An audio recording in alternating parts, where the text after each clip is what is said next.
All right, ladies and gentlemen, we welcome you back, and joining us now is Democratic strategist, Newsmax analyst, and president of Sheinkopf Communications, Hank Sheinkopf. Good to see you, sir. Thank you for having me in today, It's Steve. always my pleasure. All right, we had the communications director for the RNC on, Yep. and they're wondering where Hillary is.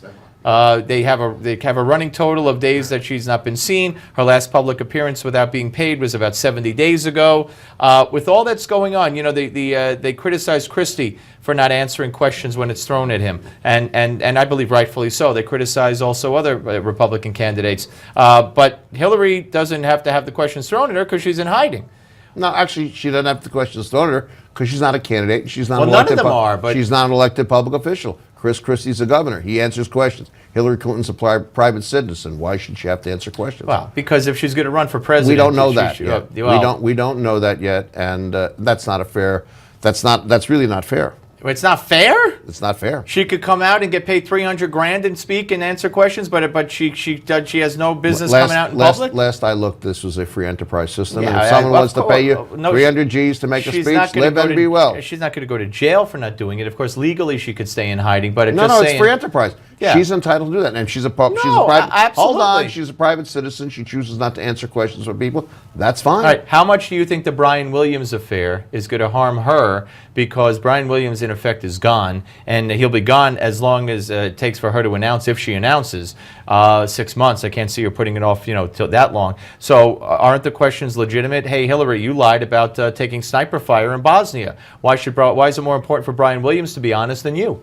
I don't think the comparison is an accurate one. When she announces, and she is a candidate for president, she'll have to explain all those questions. Now she doesn't know what's But why happening. isn't it an accurate analysis? Because comparison? I don't understand what Brian Williams has to do with Hillary Clinton. Because he lied about getting shot at, and she lied about getting shot at. Okay. He loses his job, and she goes on after lying about that to become Secretary of State, and now she wants to be president. Yeah. So, why should a liar be elected president when it can't be a news anchor? But you see, that's not going to work in sound bites. And that's not a good campaign tactic. That's something I do know something about. The good campaign tactic is to wait until she's out front and then knock her off. No, I understand that, but I'm saying, will she have to explain that and answer that question when she's out there? I'm not saying now. I'll go back to the original question. The RNC tactic is to try to smoke her out now to force her to start answering Okay, but I'm not questions. answering that. That's not the wise thing for her I'm to do. asking you, is she going to have to be held accountable for lying that she and Chelsea ran from sniper fire? There was no greeting line, blah, blah, blah, blah, blah. And, of course, that was a lie that was documented by Sharilakis in another video showing there was no sniper fire. There was a greeting line. When she is asked the question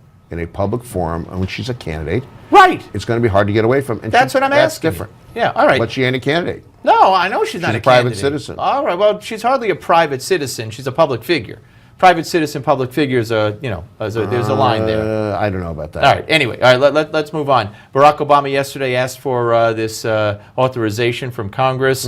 He's getting pushback from the left and from the right because it puts a lot of limitations on the commander-in-chief. Sure. It's been called by more than one person a blueprint for ISIS on how they could win the war. Correct. He says 3 years. We're not going to send ground troops. Maybe if the ISIS leaders or we know where they are, maybe we'll go in and get them. I mean, what kind of telegraphing to the enemy is this man doing? The danger is not so much that he's telegraphing to the enemy. The danger is that the world is looking and seeing a weak United States at a time when strength is required. That does not mean combat troops on the ground. It means missions, sorties from carriers and from other bases. Right now, the U.S. Marine Corps stationed in the Middle East may in fact be in serious trouble because this president refuses to act. Because he has put our troops and our citizens at risk. That is wrong, and that is a crime. And you're talking, among other things, about al-Baghdadi, 50 miles northwest of Ramadi in Anbar province, and it's not far from where our Marines are training Iraqi soldiers. And I don't know how we'll handle that. Hopefully we don't run,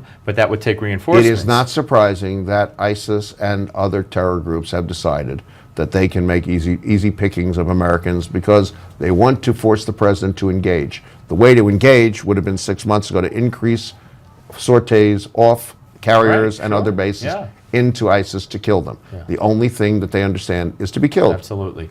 The president going out of his way, first saying in an interview that the Delhi, as he put it, or whatever he called it, attack in France was random.